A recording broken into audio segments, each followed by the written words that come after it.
Glória a Deus, Deus abençoe sua vida. Essa quinta da vitória, quinta do Espírito Santo na sua vida, na sua casa. Eu profetizo que todos da sua casa se converterão. O Espírito do Senhor vai tocar em cada um deles. Nós temos certeza que nessa hora há uma unção muito grande sobre a sua vida, sobre a sua família. Bom, nós estamos nessa quinta-feira e pensamos em falar das profecias da Bíblia e analisar as profecias dos profetas de Deus. Eu quero lhe convidar essa noite a você, junto conosco, nessa mensagem, viajar e a gente correlacionar os fatos presentes com as profecias da Bíblia. Você crê na Bíblia? Você estuda a Bíblia? Conhece o Deus da Bíblia? Então, nós vamos falar sobre um dos grandes profetas de Deus, um homem de Deus que profetizou num tempo onde a sua voz tinha que ecoar nas casas, no palácio. Eu quero te convidar essa noite, muito respeitosamente, estudarmos a Bíblia. Hoje nós vamos falar sobre o livro de Joel. O livro de Joel. Como é bom nós conhecermos a Bíblia, irmãos. Eu creio que esse tempo vai ser um tempo para nós criarmos um ambiente também de uma mensagem profética, uma mensagem que tenha tudo de consciência bíblica, uma visão de como Deus agia no passado, como Ele trabalhava através da sua mensagem pelos profetas. Vamos ver que os tempos, na verdade, mudaram, mas os problemas são os mesmos. A desobediência, o egoísmo, a vaidade, a prepotência, a arrogância, todos esses sentimentos que cercam os seres humanos. E nós vivemos em épocas diferentes, mas os problemas são sempre repetidos, sempre aqueles que agravou a vontade, a santidade de Deus, o amor de Deus. Você conhece o livro do profeta Joel? Você já ouviu falar do profeta Joel? Então, nós vamos falar sobre o profeta Joel, o seu ministério, o que ele fez com o seu chamado, qual a importância da profecia do profeta Joel e esse tempo que nós estamos vivendo. Eu vou ler aqui o primeiro capítulo, vou ler alguns versículos, depois nós leremos o restante dos versículos, porque são muitos, mas a gente vê que o início da abertura da palavra do profeta Joel não é um pouco agradável, não é uma coisa muito de ficar satisfeito, mas diz assim: a palavra do Senhor me foi dirigida a Joel, filho de Betuel. Ouvi isto, vós anciãos, e escutai todos os moradores da terra. Aconteceu isto em vossos dias, ou também nos dias de vossos pais? Fazei sobre isto uma narração a vossos filhos, e a vossos filhos, a seus filhos, e os seus filhos desde a outra geração. O que ficou da lagarta, o comeu o gafanhoto, e o que ficou do gafanhoto, comeu a locusta, e o que ficou da locusta, o comeu o purgão. Despertai, ébrios, e chorai, gemei todos os que bebem vinho por causa do mosto, porque tirado é da vossa boca. Verso 6 diz: porque uma nação subiu sobre a minha terra, poderosa, sem número, os seus dentes são dentes de leão, e tem queixadas de um leão velho. Fez da minha vide uma assolação, e tirou a casca da minha figueira, e despiu-a toda, e lançou-a por terra. Os seus sarmentos se embranqueceram. Lamenta como a virgem que está cingida de pano de saco pelo marido da sua mocidade. Foi cortada a oferta de manjar e a libação da casa do Senhor. Os sacerdotes, servos do Senhor, estão entristecidos. O campo está assolado e a terra triste, porque o trigo está destruído e o mosto secou. O óleo falta, os lavradores se envergonham, os vinhateiros gemem sobre o trigo e sobre a cevada, porque a colheita do campo pereceu. A vide se secou, a figueira se murchou, a romeira também, e a palmeira e a macieira, todas as árvores do campo se secaram. E a alegria se secou entre os filhos dos homens. Cingivos, lamentai-vos, sacerdotes, ministros do altar, entrai e passai vestido de panos de saco durante a noite, ministro do meu Deus, porque a oferta de manjares e a libação foi cortada da casa do vosso Deus. Santificai um jejum, pregoai um dia de proibição, congregai os anciãos e todos os na casa do Senhor vosso Deus, e exclamai ao Senhor. A gente começa a ver no livro de Joel um problema que já estava acontecendo no meio do povo de Deus.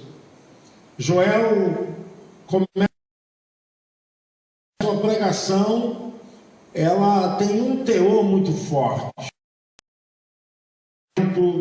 e de falar a respeito dos perigos do dia do Senhor.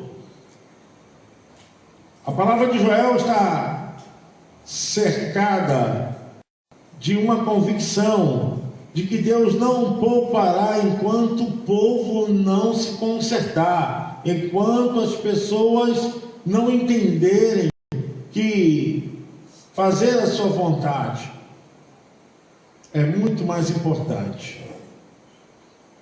A gente vê aqui profundamente um profeta falando de algo que atingiria de cheio a vida da nação de Judá. A gente vai analisar quem foi Joel.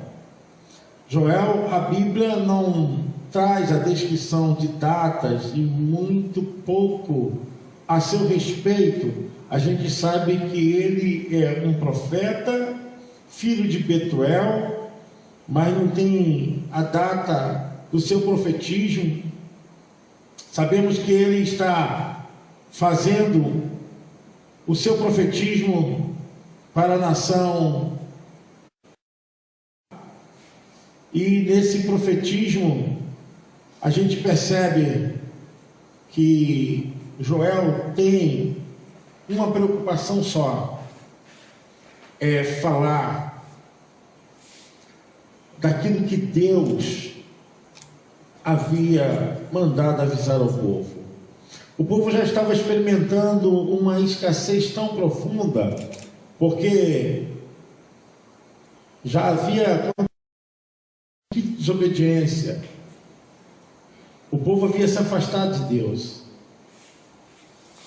E há quem fale que eles estavam buscando até por outros deuses a fim de obterem satisfação e realização. Eles perderam completamente a visão de Deus e começaram a experienciar uma maior escassez, um tempo tremendo de miséria, porque aquilo começa a atingir a casa de Deus, começa a atingir as suas casas, começa a atingir as lavouras. Isso começa a afetar o campo do fundo econômico da vida de todos os israelitas. Eles começam a sentir que a coisa estava tão difícil que os cultos que ofereciam sacrifícios foram parados, que as suas plantações haviam sido visitadas por seres tremendamente danosos, que os gafanhotos vieram como uma nuvem escura dominando suas lavouras, e eles sentem de perto o que é entrar num estado de dificuldade, estado de sequidão. E o profeta Joel se levanta justamente nessa hora para sacudir a nação, para falar do permissão de Deus, porque Deus dirige, governa todas as coisas, e Ele pode usar a sua verdade, ela vindo, instrumentalizando através de qualquer coisa que Ele quiser. E Ele permitiu que isso tudo acontecesse ao povo como fato daquilo que acontece na vida de qualquer pessoa que desobedece a Deus, que deixa os planos de Deus de lado. Isso aqui é uma forma da gente ver que todo aquele que tenta se rebelar contra Deus, seja uma pessoa, uma família, seja uma nação, sempre sofrerá sanções muito fortes. E aqui a gente vê que os gafanhotos invadiram, isso é uma profecia. Ao mesmo tempo que Joel fala que é um enxame de gafanhotos, ele fala mais à frente que era uma nação que estava entrando sobre a terra do meu povo, diz a palavra. Então a gente vê aqui que existem dois campos da discussão teológica a respeito de quem estava cometendo esses males para a nação de Israel. Se fosse mesmo os insetos, ou se os insetos seria simplesmente uma forma alegórica, se esses insetos na verdade não estariam representando outros exércitos invadindo a nação de Israel, invadindo a terra do povo de Deus. E a gente percebe aqui que a coisa começa a ficar difícil, muito difícil, porque a primeira coisa que o inimigo começa a atacar aqui é justamente naquilo que mantém a pessoa viva, com capacidade de sobreviver, é assaltar os seus víveres, os seus alimentos, é tirar aquilo que permite estar de pé. A sensação é totalmente de que não tem saída, de desgosto profundo. Não importa que se seja insetos, esses tipos de animais, ou se é realmente uma figura de exércitos, porque aqui os insetos, eles têm uma mutação, né? Eles aparecem de forma de lagarta, gafanhoto, locusta e pulgão. São justamente gafanhotos que vão fazendo uma mutação cada vez mais fortes, mais bravos, mais violentos. O que um come, o que sobra, o outro vem, devora, até que a própria raiz daquilo que foi plantado já não sobrevive mais, que o inseto é tão poderoso de arrancar tudo. Não se pensa aqui também que poderia ser 4 grandes nações invadindo a terra do povo de Deus e saqueando, roubando seus víveres, tirando a alegria, porque o texto é muito claro, porque faltou como ofertar na casa de Deus. O texto é muito claro, que a casa de Deus foi fechada, porque não tinha como ofertar. A coisa faltou para a adoração. Naquela época, a adoração era feita através com ofertas de manjares, através de holocaustos, mas a situação é tão terrível que faltou o que ofertar na casa de Deus. Agora pare e pense um pouco nesse tempo que nós estamos vivendo. Pare e pense um pouco nessa contemporaneidade de dias, de assolação, de tristeza, porque o texto fala bem claro que os filhos e os filhos dos filhos e outras gerações ficarão envergonhados com toda essa narrativa, saberão de todas as coisas, saberão desses ataques, se é de forma figurativa ou se é de forma real, por 4 grandes exércitos. A gente percebe aqui que é muito mais voltada para 4 grandes exércitos entrando na terra do povo de Deus e dominando tudo. Em que período Joel pregou? Joel fala do templo. Então, se está o templo, Joel não está no período do exílio, porque no exílio não tem templo.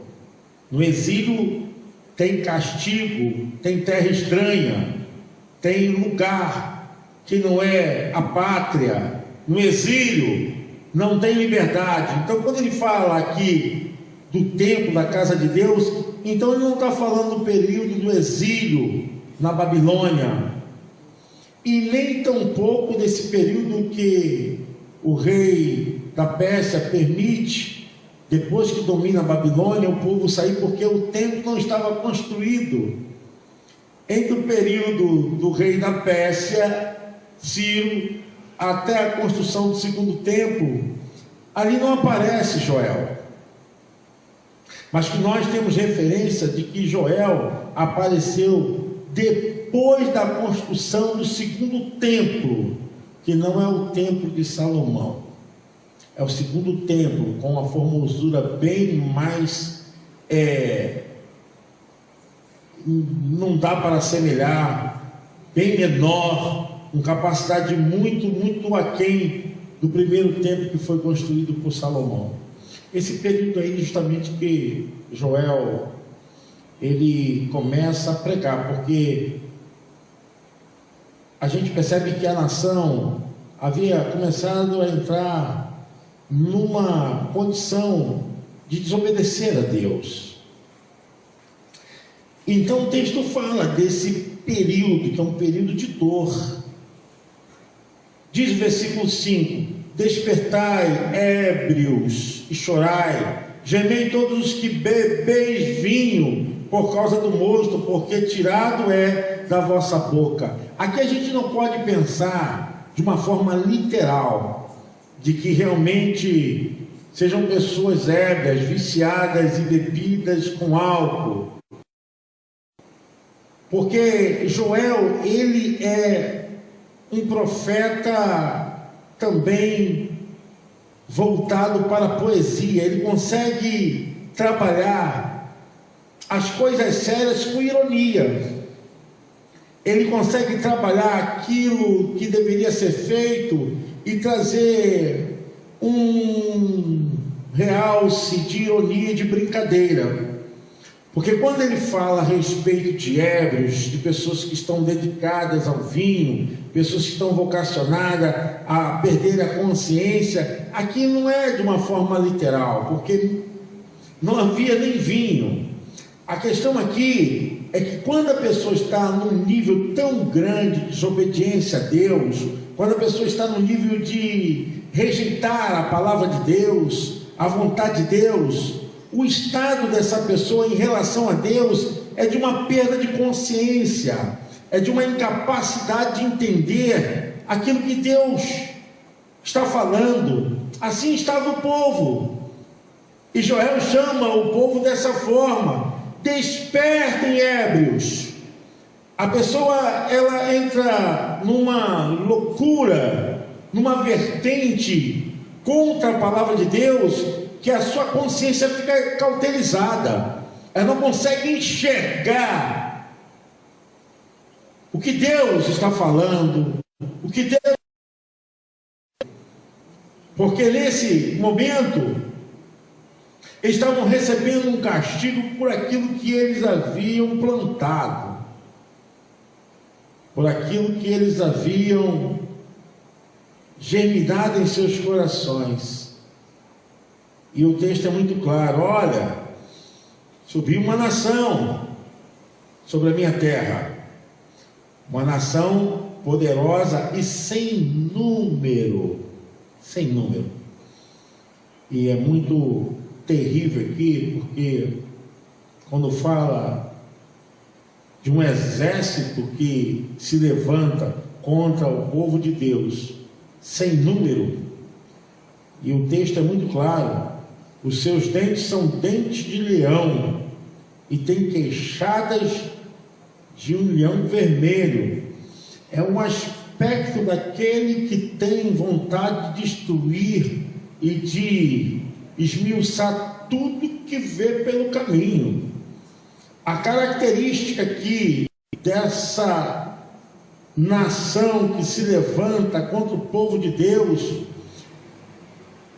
demonstra uma aparência de quem tem desejo de devorar, tem desejo de mastigar até que aquilo suma da boca, porque é queixadas de um leão velho, tem uma mordida forte, capaz de estraçalhar numa dentada, destruir quem quer que seja. Olha como o mal vai se assolando, vai se permeando, e isso vai vindo como vingança, como justiça, por causa da falta de compreensão e da desobediência do povo contra Deus. Olha o que diz: fez da minha vide uma assolação e tirou a casca da minha figueira e despiu-a toda e lançou-a por terra, os seus sarmentos se embranqueceram. Que coisa aqui, o verso de número 8, você que é estudioso da Bíblia, você que é professor da escola dominical, professor, pastor, pregador, missionário, evangelista, intercessor, olha, presta atenção, o verso 8 o que diz? Lamenta como a virgem que está cingida de pano de saco. Essa virgem que está cingida de pano de saco, ela representa alguém que está de luto. O pano de saco era usado para um momento fúnebre, de tristeza, de dor, de lamento. O pano de saco sempre está ligado à tristeza. Por isso que as pessoas no passado faziam o jejum de pano de saco, porque jejuar é revelar tristeza, dor, sofrimento. Eu quero que você preste muita atenção nisso, porque essa moça, ela perdeu o seu noivo antes que pudesse realizar sua noite de núpcia. É como que alguém que fosse resguardado para uma pessoa desde a sua juventude, desde a sua mocidade, para que quando chegasse a uma maturidade de idade pudesse casar com aquela pessoa, que havia juras e contrato, porque no passado os elementos do ofício do casamento do judeu era feito dessa forma. O comprometimento não era só verbal. Se alguém ficasse noivo, esse noivado era um pré-casamento sem junção carnal, mas era escrito por formalidade oficial. Aí a moça aguardava o rapaz aguardava a moça. Mas a Bíblia diz justamente isso, que a nação de Israel, a nação de Judá, eu digo povo de Israel, a nação de Judá, se torna como essa moça, que perde a sua alegria, que se despoja de uma forma em que não alcança o seu objetivo. Lamenta como a virgem que está cingida de pano de saco pelo marido da sua mocidade. O verso 9 diz: foi cortada a oferta de manjar e a libação da casa do Senhor. Então, o culto já não acontecia mais. Como eu disse, os ofícios do culto eram através de oferta de manjar, de cereais, de libação, e de holocausto. Só que nesse momento a crise é tão grande, a crise é nacional. Nós estamos vivendo uma crise mundial. Aqui a crise é nacional e tem, né? Aqui é a desobediência total, a total falta de atenção com a palavra de Deus. Isso interfere. O eterno sempre é eterno, nunca muda. O que nós temos que entender é que as nossas orações não alimentam Deus. Às vezes achamos que os nossos cultos alimentam Deus, que Deus está faminto de culto, faminto de oração, faminto de jejum. Isso aí tem uma reflexão para nós. O nosso jejum, a nossa oração, isso tem uma reflexão para nós, para que nós nos apeguemos a Deus, para que nós mantenhamos a nossa consciência na sua verdade. Porque não importa, a verdade sempre será a verdade. O que acontece é que o povo de Deus se distanciou, houve uma distonia, uma quebra de aliança. E o que acontece? Atingiu a casa de Deus. Pense nessa profecia desses dias que nós... Por isso nós estaremos pregando aqui palavras com mensagens proféticas correlacionadas aos nossos dias. Veja se o livro do profeta Joel não cabe também dentro dessas circunstâncias que nós estamos agora presenciando, passando, muitos perdendo vidas, outros sendo atormentados, outros em hospitais. Além daquilo que atinge o físico, tem o que apavora o emocional. As pessoas desenvolvendo muito processo de medo, pessoas desenvolvendo uma capacidade de inferioridade, botar até a cara na rua, a preocupação tão exacerbada, um medo mórbido. As pessoas estão vivendo assim. Há também, e ficará depois do coronavírus, muitas consequências emocionais, porque isso vai gerando uma falta de domínio, de controle intrapsíquico. Isso depois, para sair, é complicado, porque isso internaliza na pessoa. Qualquer coisa vai ser um susto para a pessoa poder disparar uma síndrome do pânico. Tudo isso, há uma conversão. Essa conversão de todas essas coisas também chega ao povo de Deus no tempo de Joel. E a coisa é tão... porque eles também veem, como nós estamos vendo hoje, empresas se fechando, pessoas ficando desempregadas, faltando alimento, vendo grito para tudo quanto é lado, pessoas desesperadas. O texto diz, o verso 10, o campo está assolado e a terra triste. A terra triste. A terra aqui não é no sentido literal, a questão geográfica, mas ele tem uma mensagem profética poética, né? A terra são as pessoas gemendo, e vem porque o trigo está destruído, o mosto secou, o óleo falta, os lavradores se envergonham, os vinhateiros gemem sobre o trigo e sobre a cevada, porque a colheita do campo pereceu. A gente percebe tremendamente que há uma devastação. Não havia agora para o povo mais farinha, não havia mais vinho, não havia mais manjares, nem libação. E aqui se detalha tudo numa situação: campo de miséria, campo de assolação. E a mensagem do profeta Joel, no versículo 13, nos faz pensar hoje Você que é pastor, eu que sou pastor, você que é levita, você que trabalha na obra de Deus, você que é intercessor, missionário, evangelista, faz a gente pensar um pouquinho, verso 13. Verso 13 diz: cingi-vos e lamentai-vos.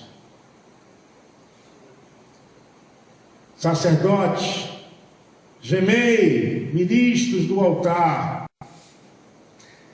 entrai e passai, vestidos de panos de saco. Olha aí, gente, vestido de pano de saco. Pastor Lúter, é isso aí, pastor, fica firme. Pastor Carlão, Deus abençoe, Deus abençoe. É isso aí, homem de Deus, Deus abençoe. Glória a Deus. A gente tem que pensar, gente, o que está acontecendo aqui, será que não é um tempo de uma autoanálise, de uma pesquisa, de introspecção, da gente fazer uma viagem interiorizada, da gente analisar por um viés espiritual, por um viés bíblico, teológico, o tipo de condução que levamos às coisas de Deus, o trabalho da obra do Senhor? Será que vai ter para a gente parar para pensar se não houve tanto egoísmo, tanta vaidade, tanta prepotência, que os nossos cultos estavam mais aparecendo os nossos egos do que a vontade de Deus, os nossos eus do que a vontade de Deus? Porque há uma luta assim de querer sempre ser o melhor, né? Há uma disputa de muitos sempre quererem ser os melhores, né? E aqui faz pensar a respeito disso, que nível chegou a nação de Judá, e que agora estava vivendo numa situação muito terrível. E o texto fala: olha, não é tempo de festa, não é tempo de ficar cantando como se estivesse alegre, é tempo de expressar tristeza, é tempo de expressar gemidos que estão aprisionando sentimentos de perdição, sem direção. Agora todo mundo está no mesmo barco, todo mundo está na mesma situação. Será que não é um tempo da gente parar para fazer uma alta análise e verificar como tem sido os nossos cultos, como tem sido a nossa vida espiritual? O texto diz: cingi-vos, lamentai-vos, gemei, ministros do altar, entrai e passai vestidos de pano de saco, durante a noite, ministro meu Deus, porque a oferta de manjares e a limitadas foram da casa do vosso Deus. A escassez chegou em tudo quanto é canto, para o empresário, para o macroempresário, para aquele que estava na casa de Deus, para aquele que estava trabalhando, foi atingido.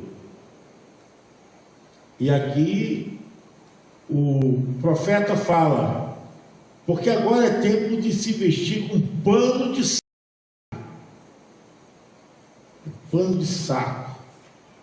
É como se a pessoa tivesse agora uma consciência aberta, com responsividade em relação ao quadro.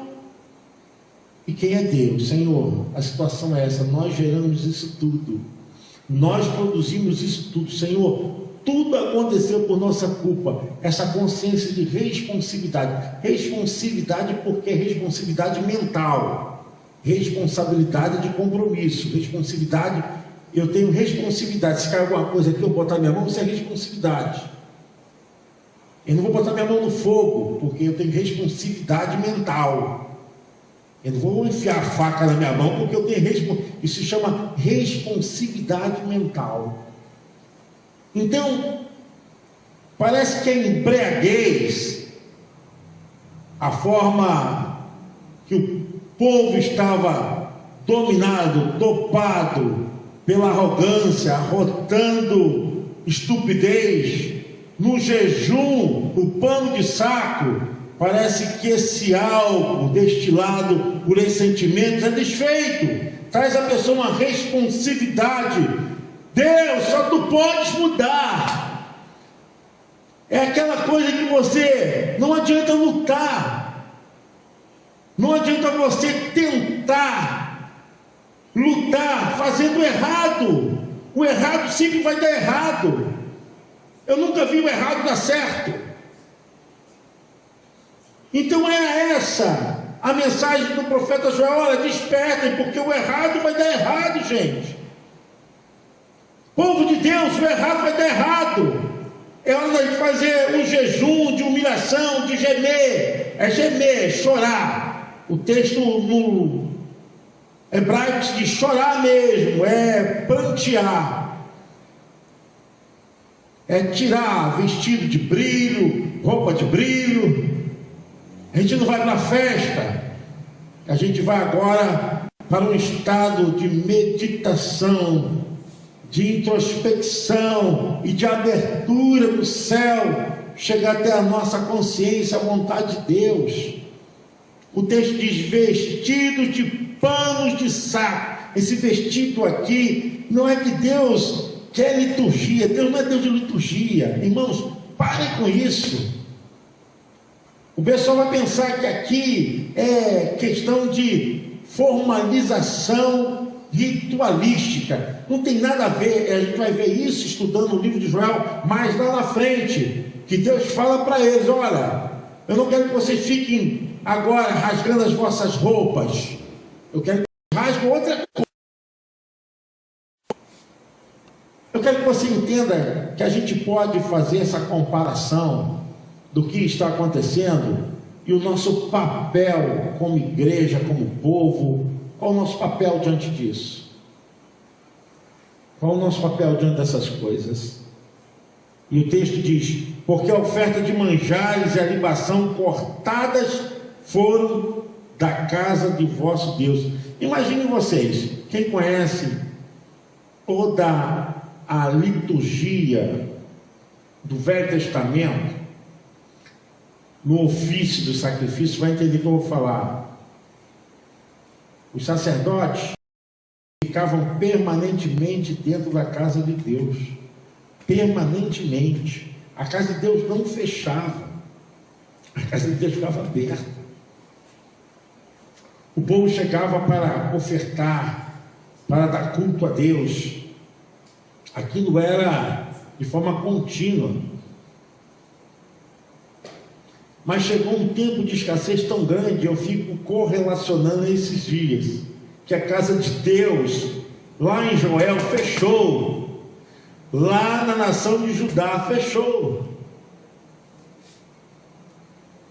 Mas fechou ao ponto de não ter ninguém mais para oficiar o culto, para entregar mais o culto. A casa fechou mesmo.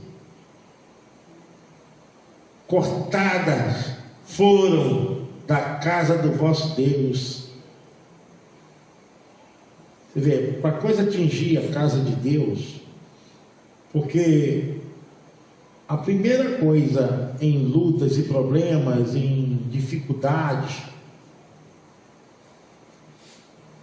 que uma pessoa possa viver, a primeira coisa que ela quer recorrer é justamente a casa de Deus. Ela quer ir para a casa de Deus, onde ela vai encontrar conforto, ajuda, socorro, abraço. Agora imagine vocês, nesse tempo de escassez, a casa de Deus está fechada. Nós não podemos receber as pessoas. E não só isso, né? O perigo iminente. O verso 14 diz: santificai em jejum, apregoai um dia de proibição, congregai os anciãos e todos os moradores desta terra na casa do Senhor vosso Deus, e clamai ao Senhor aquele dia, porque o dia do Senhor está perto e virá como uma assolação do Todo-Poderoso. Porventura o mantimento não está cortado diante dos vossos olhos? A alegria e o regozijo da casa do vosso Deus? A semente apodreceu debaixo de seus torrões, os celeiros foram assolados, armazéns derribados, porque se secou o trigo, como geme o gado, as manadas de vacas estão confusas porque não tem pasto, também os rebanhos de ovelhas são destruídos. A ti, ó Senhor, clamo, porque o fogo consumiu pastos do deserto e a chama abrasou todas as árvores do campo. Também todos os animais do campo bramam a ti, porque os rios se secaram e o fogo consumiu os pastos do deserto. Olha que a coisa foi tomando proporção e foi atingindo o nível em que o próprio processo da natureza sofre intervenção, rio se seca e não tem chuva, e o povo passa a sentir na pele o desespero. E o texto diz: santificai o jejum, apregoai um dia de proibição, congregai os anciãos e todos os moradores desta terra na casa do vosso Deus, e clamai ao Senhor. Aquele dia, porque o dia do Senhor está perto, virá como a assolação do Todo-Poderoso. O dia do Eterno, o dia do Senhor, gente. O dia do Senhor é de prestação de contas. É como eu falo sempre aqui na igreja, tenho ensinado às pessoas que existe um apocalipse dentro de vários livros da Bíblia. O apocalipse é sempre uma ideia do final das coisas, uma escatologia local. Nesse caso aqui é uma escatologia local, um apocalipse de Joel. Ele está falando, olha, o dia do Senhor está perto, o dia de ajuste de contas. Tem ajuste de contas que a gente sai feliz, né? Tem ajuste de contas, se você não estiver bem, você vai sair muito infeliz. E nesse caso aqui, o ajuste de contas para o povo de Judá, a nação de Deus, seria um dia de muita tristeza. E é da gente ficar pensando, Deus, Ele está no controle de todas as coisas, mas Ele pode usar todas as coisas para poder advertir o seu povo.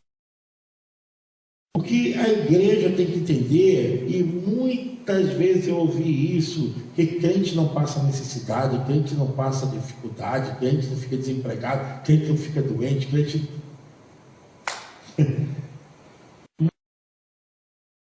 Falista. Quem é triunfante é o Evangelho, é Jesus. Mas nós somos humanos. E essa visão que Joel tem dos gafanhotos, a gente não tem que ver isso aqui de uma forma literal, né? Mas de uma forma metafórica. É Deus que pode usar qualquer coisa. O que Deus estava falando para o povo é que Ele ia usar invasores para causar neles um tipo de sentimento que eles pudessem despertar, saísse da embriaguez. Essa embriaguez que foi causada pelo excesso da autoconfiança, da forma de viver independente, achando que não precisa de Deus. Por isso que o mundo está passando o que está passando. E nós também travamos o Evangelho que tivesse uma medida paliativa, porque a Bíblia sumiu dos nossos púlpitos. A palavra de Deus foi trocada por motivação barata, e a gente está vivendo assim, As pessoas não sabem lidar com dor, não sabem lidar com perda, não sabem lidar com sofrimento. Sabe por quê? Porque foi pegado que o crente não sofre, não passa problemas. E a gente vai ver o que está lá em João 16:33, Jesus justamente salientando a respeito dessa falsa visão. Jesus falou: no mundo tereis aflições, tem de bom ânimo, porque eu venci o mundo. Então, o que nós aprendemos com Joel, o que nós podemos usar, é que essa forma de ataque contra o povo de Deus é a mesma forma de ataque que nós estamos sofrendo hoje, gente. Sendo solapados, impedidos. A igreja aqui agora está vazia. As luzes estão desligadas, as luzes daqui estão acesas. A gente percebe aqui um breu de dor, de tristeza.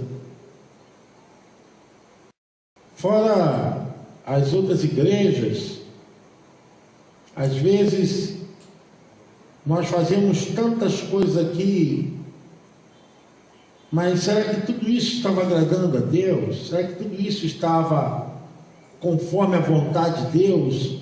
Aí Deus permite que os gafanhotos invadam a nação de Judá. E quem sabe história, quem conhece a história da teologia do Antigo Testamento, sabe muito bem que essa invasão que o povo estava prestes para receber não era nenhuma novidade, irmãos. A gente precisa entender a Bíblia, compreender a palavra de Deus. Músico tem que conhecer Bíblia. Músico tem que conhecer Bíblia. Para ministrar tem que conhecer Bíblia. Pastor para pregar tem que conhecer Bíblia. Intercessor para interceder tem que conhecer Bíblia. Professor de escola dominical, crente tem que conhecer Bíblia. Como é que nós vamos fazer a vontade de Deus se nós não conhecemos a palavra e a vontade de Deus? A gente percebe perfeitamente que quando o povo vai para o cativeiro, lá, o cativeiro babilônico, o povo perde identidade, o povo perde adoração, culto, porque já não tem mais acesso à casa de Deus. Eles cultuavam em salas, e dali que surgiram das sinagogas, porque eles se comprimiam numa salinha, terra. A Babilônia tinha um império muito grande, mas maior do que o império da Babilônia era o império persa, Ciro. Ciro, ele dominou a Babilônia, permitiu que o povo saísse. Mais forte que o império da Pérsia, de Ciro, foi o império grego, de Alexandre o Grande, que invade e toma. E o povo de Deus está sendo assim, conduzido nisso. E quem toma o poder do império grego são os romanos. É justamente nesse período em que Jesus nasce. Jesus nasceu justamente no período do Império Romano. Aonde? Na Galileia, em Israel, em toda a Judéia, em Cafarnaum. Então, gente, a gente precisa entender que o que acontece aqui não é muito diferente do que está acontecendo conosco. Por isso que esses dias eu voltei a observar as visões proféticas. Profeta Joel. Tem muito mais coisas. Eu quero, durante esse tempo, descortinar as profecias de Joel nesse culto da Quinta da Vitória. Eu quero mostrar a você que o caminho que a igreja tem que tomar é o caminho da humilhação, o caminho do arrependimento, é o caminho da conversão, é o caminho da gente esvaziar os nossos cultos egolatras, né? Egocêntricos. A gente não é a minha igreja, a gente não tem nada, irmãos. O que nós temos é a segurança, a confiança para a vida eterna. Paralelamente às escrituras cristãs, como também as escrituras judaicas. E a gente vê que existe um aprofundamento muito grande a respeito da revelação de Deus. E nesse tempo aqui o povo gemeu, sofreu, é como nós estamos vivendo agora. Mas o caminho do profeta para esse povo é esse: santificai o jejum, apregoai um dia de proibição, congregai os anciãos e todos os moradores desta terra, na casa do Senhor vosso Deus, e clamai ao Senhor. Qual é a solução hoje? Clamar ao Senhor. Clamar ao Senhor. Nós temos que parar com essa coisa que parece tão idiotizada na mente. Eu sou de esquerda, eu sou de direita, eu sou do centro-esquerda, eu sou do centro-direita. Gente, prevalece não é ideologia, não é o conteúdo partidário. O que prevalece agora é nós temos a concepção que somos uma nação, que temos que buscar a Deus, temos que orar. A Bíblia fala que nós devemos orar pelas autoridades eminentes, pedir a Deus, quem estiver errado que pague pelo seu erro, quem cometeu o erro que pague pelo seu erro, mas nós devemos orar.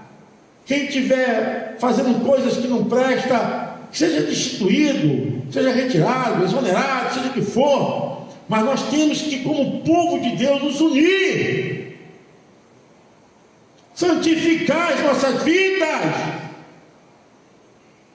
colocar pano de saco de humildade e dizer: Senhor, tenha misericórdia. Quem é que vai clamar, irmãos? Se a igreja não clamar, mas a igreja está dividida por partido, por elenco de teoria, ideologia e tal, irmãos, isso deixa para depois.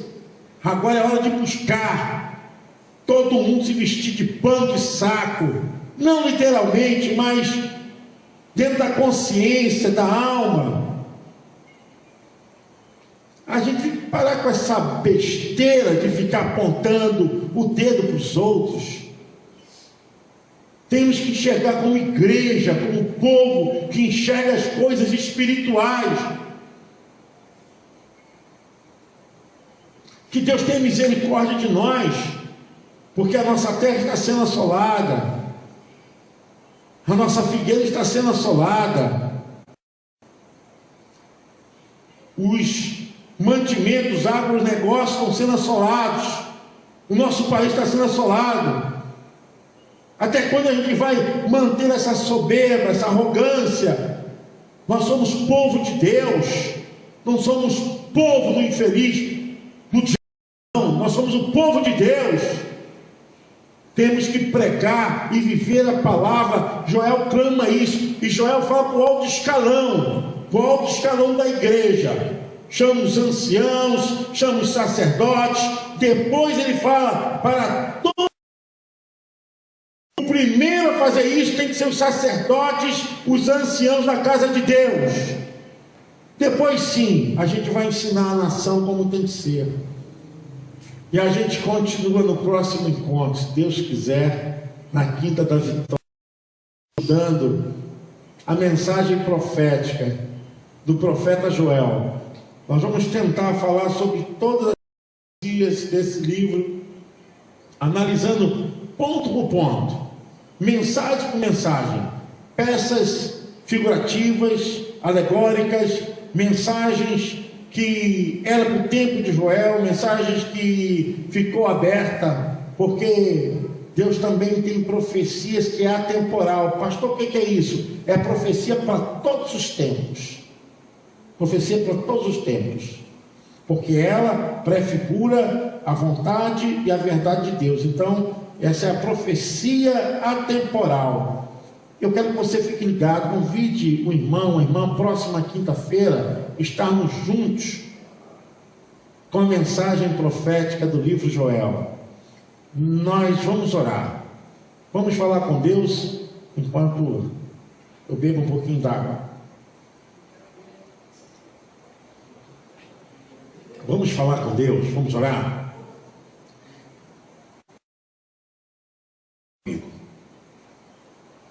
Senhor Deus e Pai, nesta hora nós queremos, em nome de Jesus, colocar a nossa nação em suas mãos.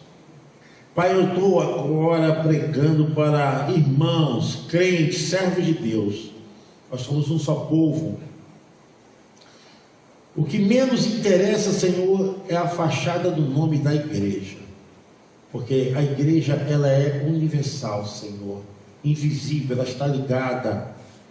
Como eu estou realizando um culto aqui, existe um irmão realizando um culto em outro estado, existe pastores em outro país, e nós somos um corpo só. Eu quero nessa hora, Senhor Deus, orar pelo nosso país, orar pela nossa igreja, orar, Senhor Deus, pelos crentes. É tempo de humilhação, é tempo de jejum, de tristeza. O jejum não tem um aspecto de vitamina de Deus para a vida espiritual, não. O jejum retrata a tristeza, retrata a nossa insignificância, a nossa dependência de Deus. Deus sara essa nação. Repreenda, Senhor Deus, esse espírito que assola, Pai, a nossa nação, o mundo, Senhor. Eu quero orar, Senhor Deus, por todos os membros de todas as igrejas, pastores. Quero orar, Senhor Deus, por aqueles que estão em hospitais, por aqueles que estão agora precisando de conforto. Pai, eu quero orar pelas pessoas que estão sofrendo também do transtorno de ansiedade, de pânico. Eu oro por você, meu irmão, minha irmã. Calma teu coração, confia em Deus. A Bíblia diz que Joel mandou o povo clamar ao Senhor. Clame ao Senhor, clame ao Senhor. Deus, Ele está conosco. O chamado é de clamar ao Senhor, porque nós estamos vendo apocalípticas nos nossos dias. 2020, o apocalipse do Covid-19, arrastando, devastando, destruindo, pisoteando, quebrando as almas, os corações, trazendo as nuvens escuras. Senhor, nós oramos, como diz a tua palavra, Senhor, é tempo de clamar, santificai o jejum, apregoai um dia de proibição, congregai os anciãos e todos os moradores desta terra na casa do Senhor vosso Deus, e clamai ao Senhor. Senhor, nós colocamos em tuas mãos as nossas vidas, e nós fazemos agora, meu Pai, publicamente, perdoa os nossos pecados, Senhor. Tenha misericórdia de nós. Eu falo em nome do Pai, do Filho e do Espírito Santo. Amém? Mais uma vez queremos pedir a sua ajuda. Se você tiver o desejo de ofertar, de fazer uma doação, eu tenho certeza que o número, a conta da igreja já está aí. Nós continuamos, irmãos, mantendo os cultos, mantendo os nossos programas, à medida que podemos, trabalhos sociais. E se você tem de aconselhamento, deixe o seu seu recado, sua mensagem, tá? Se você precisar de um atendimento, aconselhamento pastoral, deixa aí o seu telefone, nós vamos fazer contato com você. Ajudar, esse tempo é o tempo de nós estarmos unidos, tá bom? Lembrando que na próxima quinta-feira nós vamos dar continuidade, mensagens proféticas de Joel, profeta menor.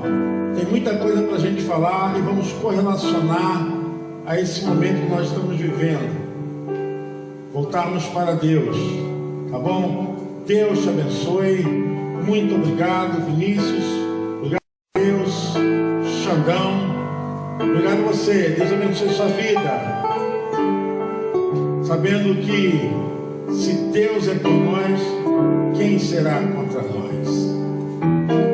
E que a graça do nosso Senhor e Salvador Jesus Cristo, o grande amor de Deus Pai, que a doce, fiel, a maravilhosa presença divina Espírito Santo esteja com todos nós, com toda a igreja de Jesus espalhada pela face da terra, hoje e para todo sempre. E o povo de Deus diz: amém. Deus, beijo no coração, paz, shalom.